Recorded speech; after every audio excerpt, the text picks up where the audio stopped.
Hi und willkommen bei Work in Progress 4. Heute geht es um NFC-Implantate, Smartwatches, Ideensfindungen und Einreichungen. Viel Spaß! Und dann kommen wir auch gleich zum besagten NFC-Implantat. Ich habe mir eins in die linke Hand setzen lassen.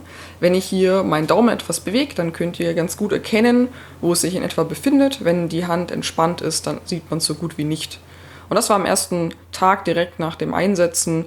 Da bekommt man dann einfach ein kleines Pflaster drüber. Wird ja nur über eine Nadel reingesteckt. Das ist also kein großer Eingriff.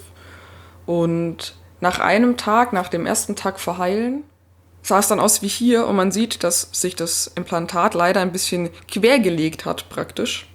Es lag nämlich etwas quer über dieser Sehne von meinem Daumen. Und wenn ich dann den Daumen anhebe, dann hebe ich auch damit recht viel, das ganze Implantat so quer mit recht viel Haut an. Das war sehr unangenehm. Deswegen habe ich das Implantat dann mit vorsichtig massieren ein bisschen an eine andere Stelle und eine andere Rotation buxiert und jetzt liegt's ganz akzeptabel. Optimal ist es immer noch nicht. Eigentlich liegen die eher Richtung Zeigefinger, Handknochen und nicht so nah am Daumen. Aber im Grunde ist es wurscht, Hauptsache es stört einen nicht. Und da, wo es jetzt für mich liegt, ist es okay, man sieht es nicht großartig und es stört mich nicht. Deswegen bleibt es jetzt da. Da kommen ja dann auch meistens schnell Security-Bedenken, wenn man jemandem erzählt, dass man ein Implantat hat. Aber eigentlich sind es halt die gleichen wie mit jeder Smartcard. Wenn es um Tracking geht, noch dazu sind die ja die Implantate praktisch noch schlechter auslesbar. Man muss schon sehr nah rangehen.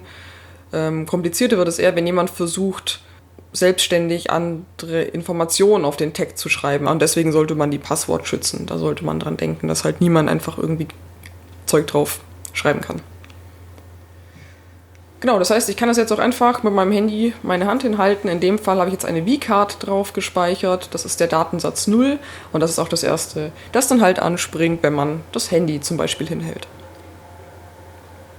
Ansonsten habe ich mich noch ein bisschen mit meiner Fitbit beschäftigt. Ich wollte schon immer mal ein Watchface für die schreiben und hatte das auch irgendwie ein bisschen aus den Augen verloren und habe mich jetzt mal hingesetzt und das mal ausprobiert, weil die API sehr schön ist. Man schreibt einfach eigentlich ein bisschen JavaScript und HTML bzw. SVG-Dateien, um die GUI zu beschreiben. Und man kann es dann sehr schön direkt aus dem Browser raus auf seine Uhr deployen. Also der Workflow ist sehr angenehm. Was sehr schade ist, ist, dass man bisher nur sehr rudimentär Sachen zeichnen kann. Es gehen noch keine Polygone und darauf hatte ich eigentlich gehofft. Deswegen ist das Urdesign, das ich mir ausgedacht habe, leider nicht spontan, so nicht umsetzbar. Jetzt muss ich ein bisschen an was anderem basteln. Ich kann das sehr empfehlen. Wer eine Fitbit Versa oder Ionic hat, der sollte doch da echt mal reingucken. Das bastelt sich sehr schnell und angenehm. Und zum Schluss möchte ich euch noch ein paar Kleinigkeiten zeigen.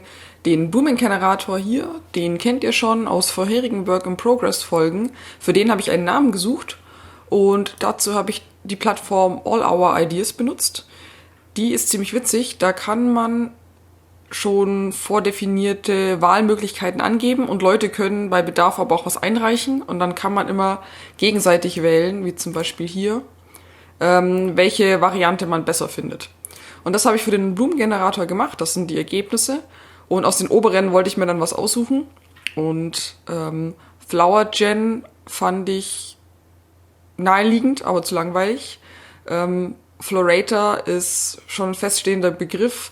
Floralay ist, finde ich, schwierig auszusprechen und Overflower hat noch den Informatikwitz, deswegen habe ich mich jetzt dann schlussendlich für Overflower entschieden.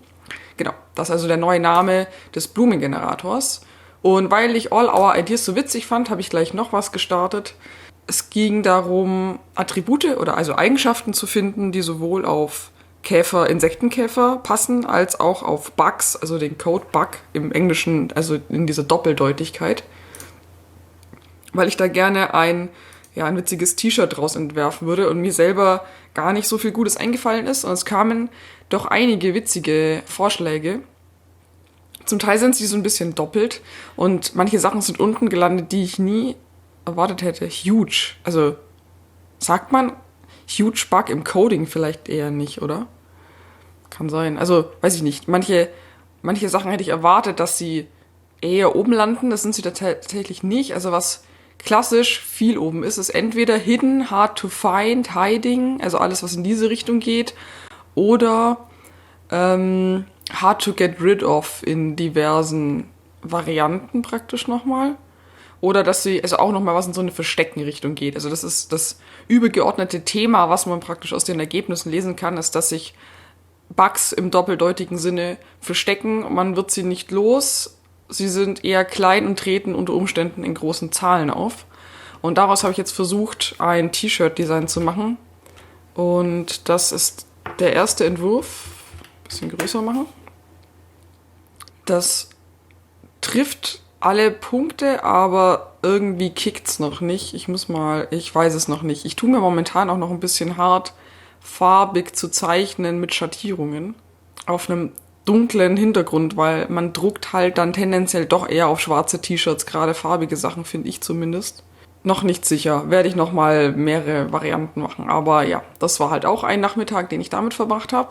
Außerdem, wenn wir gerade bei T-Shirts sind diese Mastodon-Sticker, die ich ja entworfen habe, jetzt auch im T-Shirt-Shop, weil ein paar Leute gefragt haben, dass sie sich das gerne drucken möchten. Und so geht's halt am schnellsten, aber wie gesagt, die sind CC0, kann man sich auch gerne auf alles andere drucken, was man sonst machen möchte.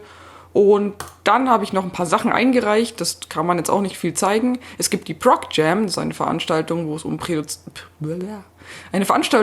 um prozedurale Generierung geht.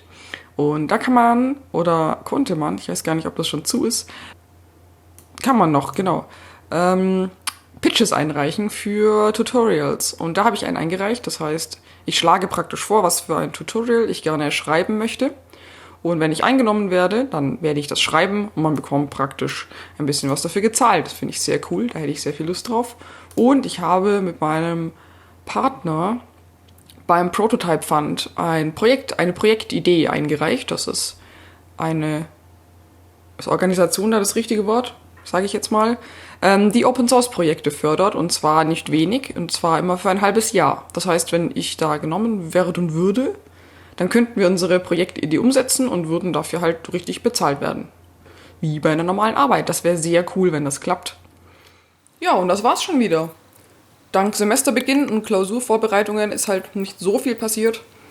Und da ich heute zum Schluss keine Frage habe, zeige ich euch ein paar Baby-Igel, die ich bei mir im Garten entdeckt habe. Viel Spaß dabei und bis in 2 Wochen. Wir sehen uns. Ciao.